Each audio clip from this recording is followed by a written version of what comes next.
teman-teman, jadi kita akan membahas sesuatu yang serius banget nih. Kalian pasti udah dengar kan tentang bencana banjir dan longsor yang terjadi di Sumatera akhir-akhir ini. Nah, yang menariknya lagi itu kebanyakan orang cuma fokus ke rumah yang rusak, korban jiwa, dan infrastruktur yang hancur. Tapi ada yang lebih besar dari itu, ekonomi Indonesia.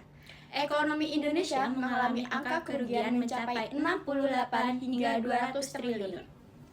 Belakangan ini, berita tentang banjir dan longsor di Sumatera terus bermunculan. Rumah terendam, jalan putus, aktivitas warga terhenti.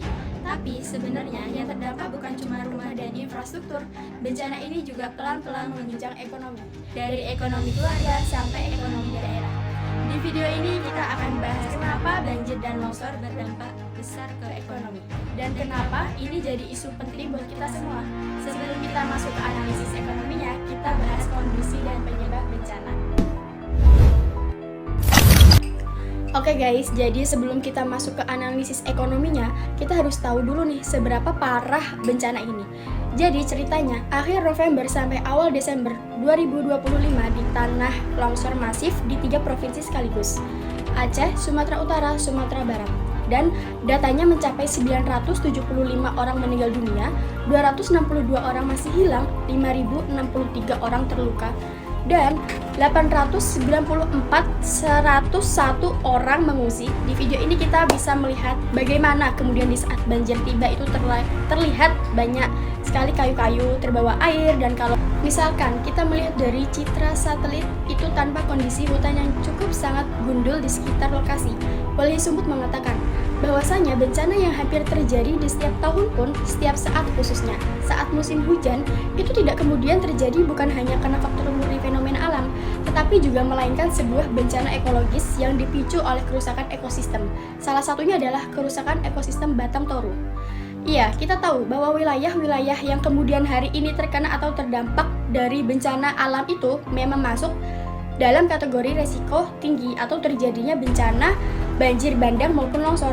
Tetapi pertanyaan yang kemudian harus kita pertanyakan kepada pemerintah hari ini, selama ini apa yang dilakukan oleh pemerintah? Apakah pemerintah menghasilkan kebijakan atau keputusan lebih pro terhadap lingkungan untuk kemudian minimalisir bencana alam, atau justru sebaliknya, menghasilkan keputusan politik yang tidak pro terhadap lingkungan, tidak pro terhadap rakyat, dan semakin memperparah? Bahkan bagaimana yang terjadi hari ini, Wali Sumut bahkan juga sudah sejak lama berulang-ulang kali memperingat dan terus saja menyuarakan tentang pentingnya ini, serta menuntut pemerintah untuk kemudian memberikan perhatian penuh terhadap ekosistem yang ada di Batang Toru Harangan Tapanuli yang disebut sebagai hutan tropis terakhir di Sumatera Utara. Wilayah ini itu mencakup Kabupaten Tapanuli Selatan, Tapanuli Tengah, dan juga Tapanuli Utara. Tentu saja kita semua tahu bahwasanya kerusakan ekosistem hutan dan lain sebagainya itu akan sangat merusak tidak hanya kemudian alamnya, tetapi juga ekosistem makhluk hidup yang hidup di dalamnya, sampai bahkan yang kita lihat bagaimana dampaknya hari ini pada manusia. Untuk kita semua juga perlu menyadari bukan bahwasanya bencana alam yang terjadi saat ini itu tidak pernah terlepas dari bagaimana izin-izin yang diberikan oleh pemerintah terhadap perusahaan-perusahaan yang kemudian semakin memperusak terutama di ekosistem Batang Toru. Dan ya, selanjutnya deforestasi di wilayah ini sulit dibendung karena perusahaan-perusahaan yang kemudian beraktivitas di ekosistem Batang Toru selalu kemudian berlindung lalu dibalik mengatakan ini ada izin-izin dari pemerintah or something like that.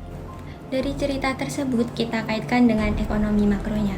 Yang pertama, dampak distribusi dan inflasi. Dampak berikutnya adalah distribusi barang dan stabilitas harga.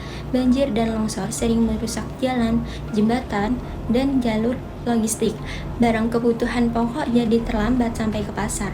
Saat pasokan berkurang, tapi permintaan tetap, harga pun naik. Inilah yang memicu inflasi daerah dan pada skala tertentu bisa mempengaruhi inflasi nasional.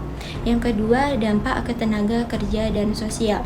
Bencana juga berdampak besar ke tenaga kerja dan kondisi sosial masyarakat. Banyak pekerjaan harian kehilangan penghasilan karena tempat kerja rusak atau tutup sementara. pedagang kecil, dan buruh jadi kelompok yang paling rentan. Jika berlangsung lama, kondisi ini bisa meningkatkan pengangguran dan angka kemiskinan. Masalah ekonomi kemudian berpotensi menimbulkan masalah sosial lainnya. Yang ketiga, dampak ke keuangan pemerintah. Dari sisi pemerintahan, banjir dan longsor memberi tekanan ke keuangan negara dan daerah. Anggaran pembangunan harus dialihkan untuk tanggap darurat, bantuan sosial, dan perbaikan infrastruktur. Di saat yang sama, penerimaan pajak dari daerah terdampak justru menurun. Kondisi ini membuat ruang fiskal pemerintahan semakin sempit dan pertumbuhan ekonomi tertekan. Selanjutnya, analisis dampak makroekonomi. Visual grafik AD sampai AS, inflasi naik, pengangguran akunslau, dan anggaran APBN dialihkan. Aminasi rantai pasok putus, petani kehilangan panen. Nah, sekarang kita kaitkan ini ke ekonomi makro.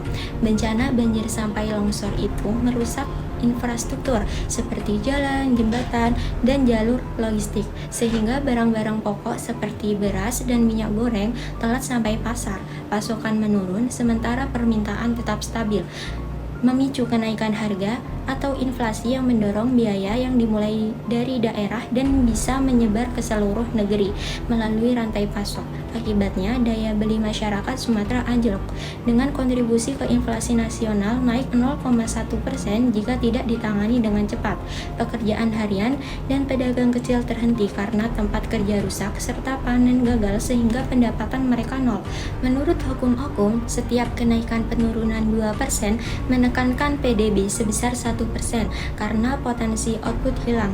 Kelompok rentan semakin miskin dengan risiko yang mendorong peningkatan sosial yang secara makro menurunkan konsumsi rumah tangga, menggeser permintaan agregat ke kiri, dan penekanan PDB nasional 0,2 sampai 0,5%. Pemerintahan terpaksa bantuan mengalihkan APBN ke darurat dan reproduksi meningkatkan infrastruktur lain yang terbengkalai seperti pajak daerah turun karena aktivitas ekonomi mati, ruang fiskal semakin sempit sehingga utang naik. Secara keseluruhan, pertumbuhan ekonomi nasional bisa turun 0,3 sampai 1% tahun ini dengan defisit anggaran yang melebar. Selanjutnya, opini, solusi, dan kenapa sih belajar makroekonomi itu penting? Nah, sebagai yang suka ngeriset ekonomi atau menganalisis data ekonomi, pasti yakin bencana di Sumatera itu bukan cuma takdir, tapi akibat kebijakan pemerintah yang terlalu longgar izinin deforestasi demi investasi yang cepat. Padahal hutan lindung itu kan modal jangka panjang buat stabilitas makro kita ya.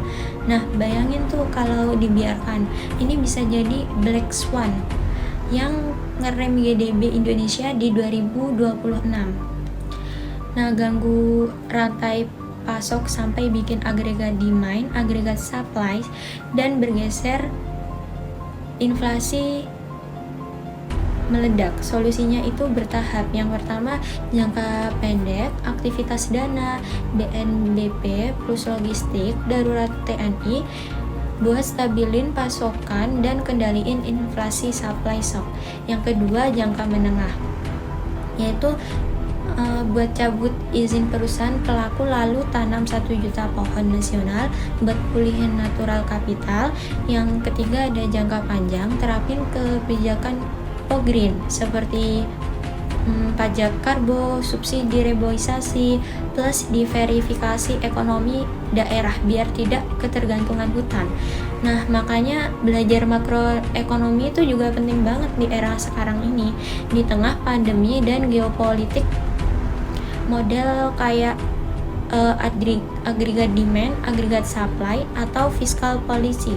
Jadi tools prediksi dampak bencana bukan cuma buat policymaker, tapi warga bisa buat dorong perubahan. Tanpa ini kita cuma korban, bukan solusi. Jadi mulai sekarang, yuk kita lebih aware sama kebijakan ekonomi dan lingkungan sekitar kita. Ingat, ekonomi bukan soal angka, ekonomi adalah tentang kehidupan kita, masa depan kita, dan planet yang kita tinggal. Salam ekonomi, salam Indonesia. Jangan lupa komen and subscribe.